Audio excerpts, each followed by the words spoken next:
My name is Sean Shibe. I play the guitar, the electric guitar, and sometimes the Renaissance lute. I met Anneleen through, well, we made a record together actually with a mandolinist, and it was called The Art of the Mandolin, and there were all these different bits of chamber music. Anneleen, I think, was on more of the record than I was, but we collaborated, for instance, on this piece by Hans Werner Henze, the German composer. Some pretty interesting repertoire. That was in early 2020, so it will be 6 years later that we come together again. And in fact, I don't think we've met since then. Oh, it's a long time ago. Let's see. Our chat is just like sending each other guitar and harp CDs, and one of us being like, "The CD's a bit shit, isn't it?" I think, unfortunately, the reality is that, like, I think a lot of the repertoire is bad, and I think, like, there's not very much of it in the first place. And when you remove all of the stuff that you think is kind of bad, you're not left with very much. So we kind of put in all the stuff that we liked.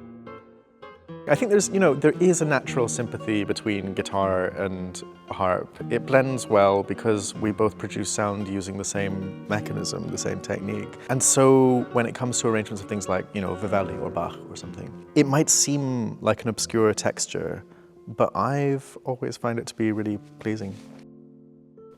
I suppose that I think the harp and the guitar are instruments that are often the most interesting when they are contrapuntal and they are taking advantage of the fact that we can have different lines working at the same time, instead of treating it as a single line instrument, or the harp being treated as purely a harmonic device. And sometimes sometimes that happens, I think, especially when composers are coming to either of those instruments for the first time. And so sometimes when I come across a really strong work, it's when the composer's delved a little further, they've understood what the physical limits to the instrument are, and how to best take advantage of the textural extent of them.